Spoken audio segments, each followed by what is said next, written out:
E sim, hoje a gente tem uma convidada super especial para falar de um assunto interessante, bem interessante na verdade. Vamos falar sobre borderline. Você já ouviu falar sobre isso? Se não, está ouvindo agora e vai ficar por dentro e conhecer o que é essa síndrome de borderline. Melhor eu parar de falar, que senão eu vou me enrolar. É melhor deixar a Ellen Moraes falar, ela que é psicóloga. Ellen, obrigado pela presença. Uma honra receber você aqui. O que é borderline? Na verdade, é um transtorno de personalidade. Transtorno de personalidade borderline, que é caracterizado, é uma sigla, na verdade é uma palavra em inglês, borderline, você está sempre na borda, você está sempre ali beirando o desequilíbrio, vamos colocar assim.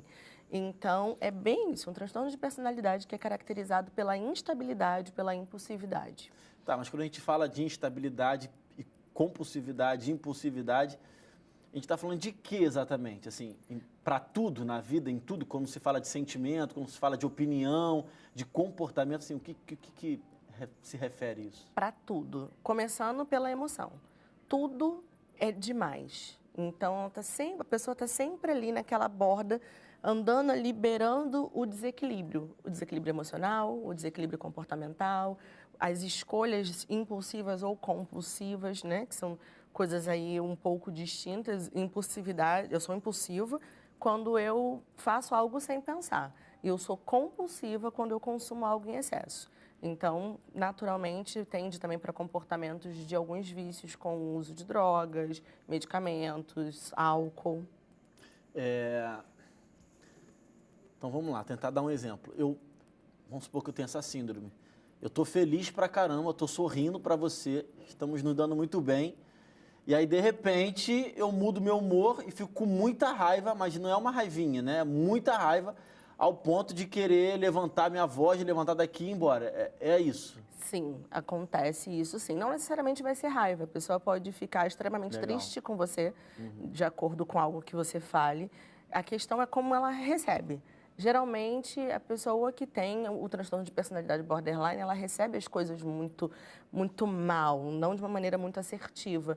Então, talvez se você fizer um comentário sobre a cor da camisa, já é o suficiente para levar aquela pessoa a um estado quase depressivo. Então, realmente, é muito cíclico e não tem como a gente prever o comportamento da pessoa. É do nada. E o sentimento é esse mesmo, assim, de extremo? De fato, ela está num sentimento bom e vai para um quase depressivo? De fato, é extremo, assim? É extremo, assim. Pode ser, seja para raiva, como às vezes também acontece, seja para tristeza, que aí pode chegar para esse lado mais depressivo, seja para ansiedade, seja para euforia, mas geralmente é tudo muito extremo, porque o border geralmente sente muito, tudo, independente de ser positivo ou negativo. O borderline ele pode ser muito confundido com a... Caramba, a gente falou aqui agora. O transtorno do humor bipolar. Exato. Não são coisas iguais. Não. São diferentes. Totalmente diferente. Primeiro, a questão da categoria, né? O bipolar é um transtorno de humor. Transtorno do humor bipolar. E ele pode ser desenvolvido na infância, mas também pode se desenvolver na vida adulta, mas é no decorrer da vida do indivíduo. E ele tem umas fases. Então, no caso do bipolar, eu estou aqui com você, você pode falar algo que em um momento vai me bater muito mal, eu vou ficar muito triste, mas pode acontecer também de eu não ter a menor reação. Porque geralmente eu passo um período, um longo período de semanas em um estado ou em outro, ou em outros. Que aí eu posso passar pela depressão, sim, mas eu tenho ali o período da mania, da hipomania, onde também eu tenho comportamentos mais eufóricos, mas isso é mais situacional e isso é mais regular também. No caso do transtorno de personalidade, geralmente os sintomas já nascem com a pessoa. A pessoa ela já se entende como ser humano desde sempre com aqueles sintomas. Então, é até difícil da pessoa saber que ela tem algum tipo de transtorno, porque ela sempre foi daquela forma. Então, como que eu vou identificar que eu tenho um problema?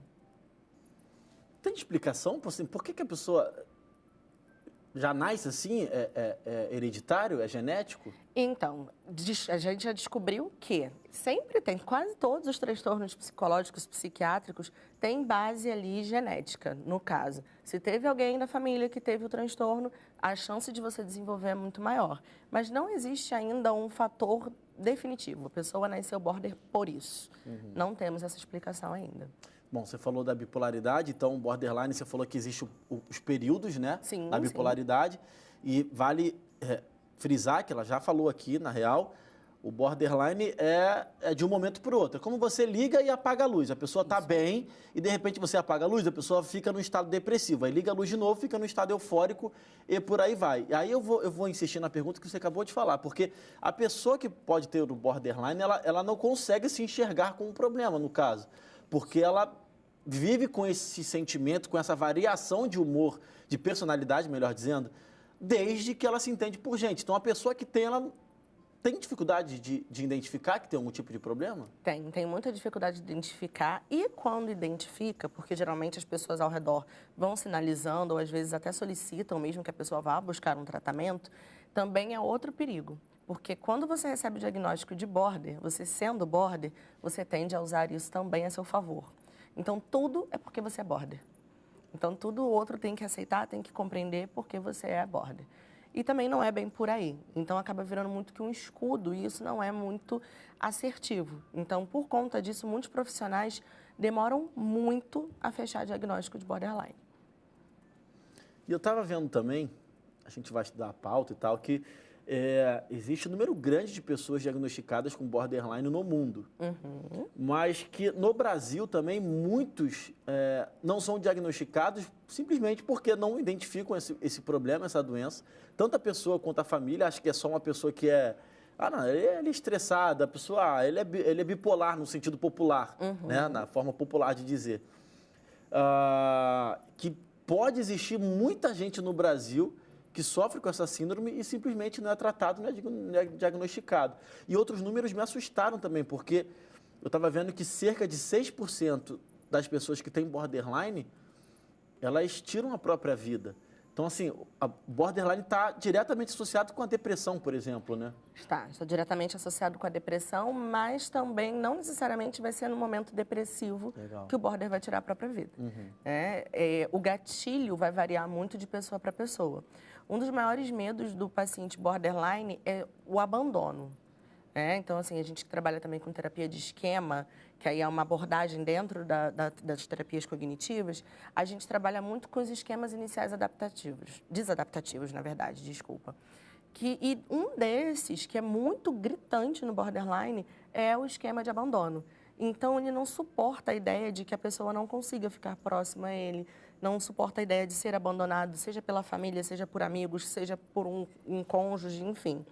Então, consequentemente, às vezes até mesmo para manipular o outro, é onde acontece esse tipo de coisa. Então, eu vou tirar minha vida para manipular o outro, mas acabo tirando mesmo.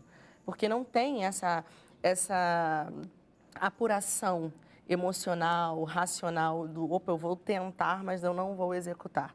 Então, às vezes, sem querer, a coisa vai. Então, realmente é muito delicado. E sim, provavelmente existe aí um número absurdo, mas não só de border, mas transtornos de personalidade como um todo são muito difíceis de serem diagnosticados. Justamente porque as pessoas não costumam identificar que tem um problema, porque elas sempre foram assim. Isso vale para sociopatia, para psicopatia, é bem delicado. Bom, você falou que um dos piores sentimentos que tem o border é o sentimento de se sentir abandonado, sozinho. Sim. Considerando isso, o borderline ele pode ser desenvolvido por um trauma na infância também? Assim, cara, a criança foi abandonada pelos pais, perdeu os pais, isso pode ser então, também? A gente não estuda por essa vertente, a gente não vai por essa vertente. Claro, teoricamente sim, porque enquanto criança, enquanto bebê, você não sabe se aquela criança ali já tem aquelas características ou não. Algumas das vezes até você já percebe realmente uma instabilidade na criança desde muito cedo. Mas a gente não tem prova de que algo situacional possa desencadear o transtorno, justamente por ser um transtorno de personalidade. Mas, em contrapartida, assim como a gente não tem provas de que possa, naturalmente também não tem provas de que não possa. Entendi. Como é que é feito esse diagnóstico? Existe medicamento também, no caso, aí a gente já vai para o lado psiquiatra, né, que passa o remédio, mas existe tratamento para isso? Essa é a pergunta. E, existindo um tratamento, É possível uma amenização nessa variação de humor e automaticamente uma vida mais comum? Isso seria mais um controle, que não é garantido, mas é possível. Geralmente com treino comportamental, treinamento de habilidades socioemocionais e também com o uso do medicamento. Aí já vai depender muito do paciente. Aí realmente um psiquiatra poderia falar melhor que eu.